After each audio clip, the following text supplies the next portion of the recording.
When I say we are becoming isolated, I don't mean we don't have more and more telecom type communication, but that our communication is becoming stripped of its humanity, its fullness, its complexity. You see, our communication, when we are in love, is across all the senses. Even our kissing somehow attempts to involve taste.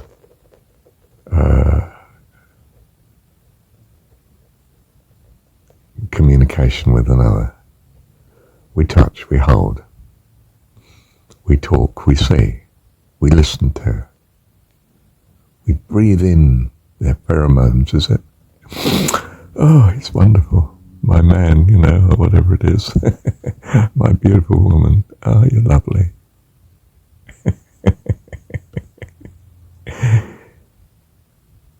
And we've stripped that. Now, of course, we can, with AI, reproduce all these senses, experiences, and churn out the perfect mate to have in your home.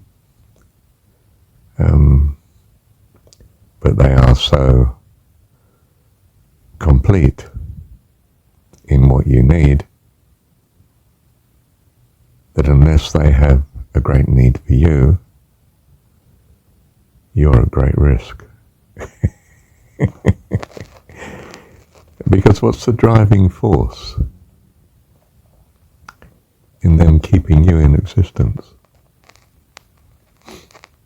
They have no needs. You produce something that meets all your needs, but has no needs itself. Is that in itself safe? It won't have the need to get rid of you either. And no. What's motivating an AI being that has no needs itself? Or perhaps you gave it a need to meet all your needs. Oh my goodness, the man next door is doing the same thing. What happens if these two AI machines meet each other? Do they obliterate each other in a war? And what sort of super technology war would that be, where these two vast ability beings duel off with each other, each promoting what it sees as the best interest of, or does it work the other way around, that they realize, goodness, we should come to an agreement and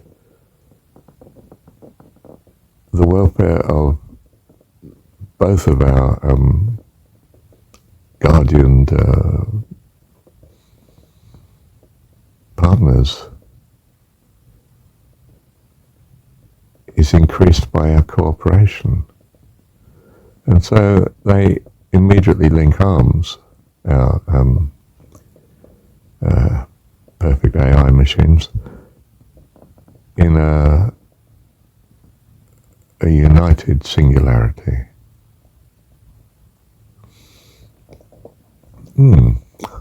Looks like man's made God.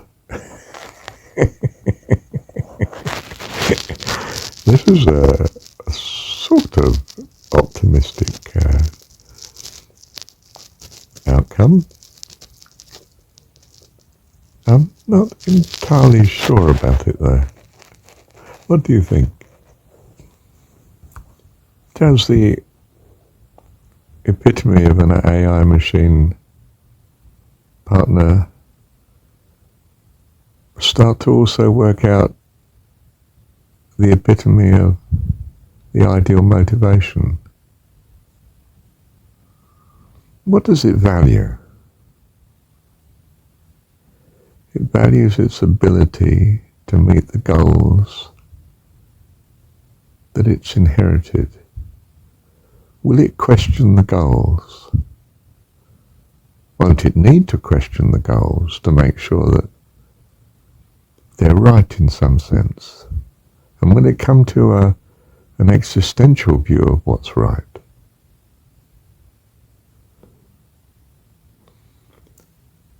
In other words, will it be in harmony with or in challenge to God?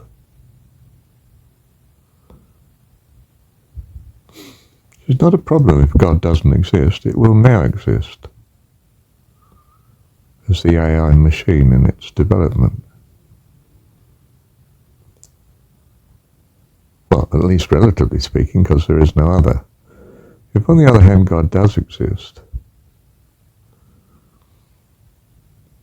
well, I think he'll see it coming and anticipate the problem.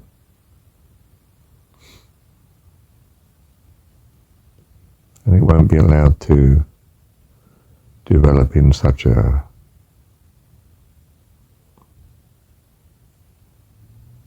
way that's inconsistent with him. Doesn't sound like it's a problem that's ours to solve, but rather God's.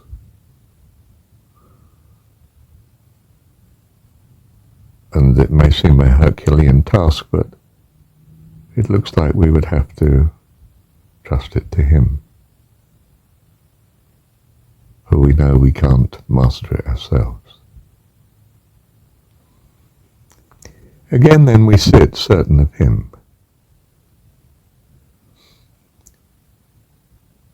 You see, the nature of this universe is the individuality and the isolation of persons, learning as children in ignorance what good and evil is about, and when they get to a certain familiarity and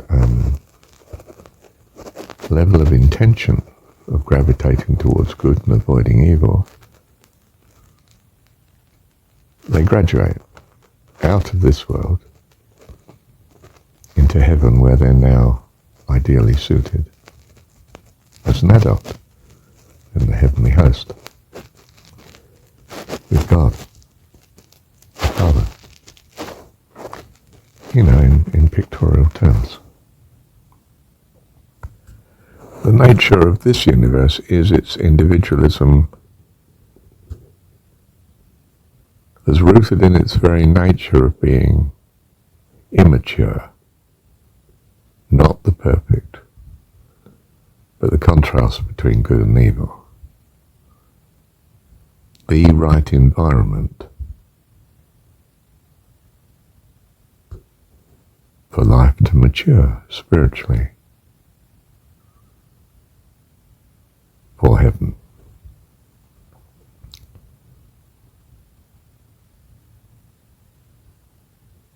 And that can't change, because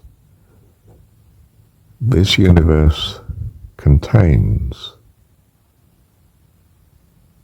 is the place where immaturity, in other words, incompleteness, is put.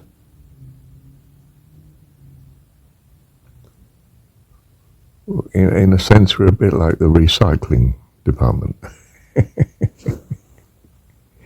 We keep recycling anything that's not ready for heaven yet. They call it, karma and reincarnation and so on.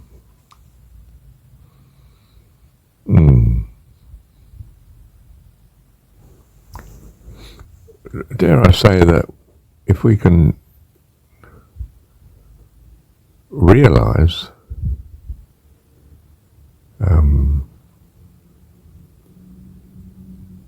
this view, and we react by sitting certain of him, we become, in a sense, extremely good students. Not very good at running the school, but extremely good students. We sit and we go through the lessons. Oh, that's interesting. Oh, don't like that. Oh, that's fun. And we start to move through the classes at a phenomenal speed. Precisely because we're not trying to run the school. We're trying to benefit from the school. And by benefit, I mean experience. Go to everything that's on. Learn. Reflect. Thank you, Dad. Love you.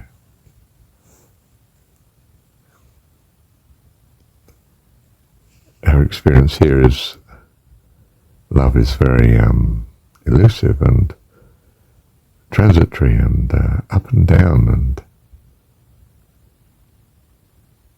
but we start to get a feel for what we do love, what we do value, and we personify it as God, and quite rightly so, for He will lead us in the right direction.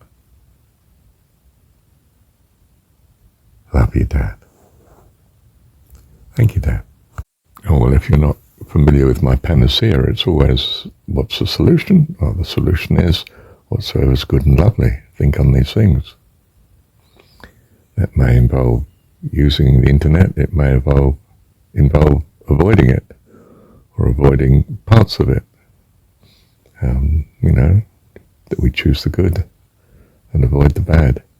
And we get very practiced at doing this. It's courageous. It's what kids do. Fortunately, because of their ignorance, they don't realize just how courageous this is. They're walking along a dangerous ledge and we're having kittens for their sake. Oh my goodness, I hope he's safe. Oh dear. And he's sort of thinking, this is interesting. I wonder, God, well, I can't quite get across to that ledge.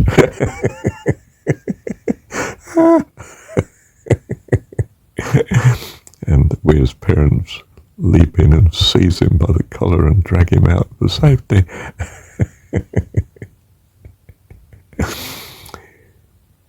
But we trust that God is master of the show and that He does it with us.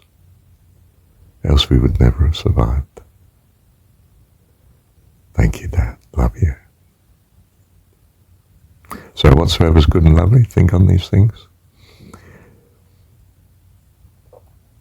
Your happiness, your hope, your gratitude will flood through you. You'll know what's good and what's evil, and you will be drawn accordingly. You will mature wonderfully. Bless you.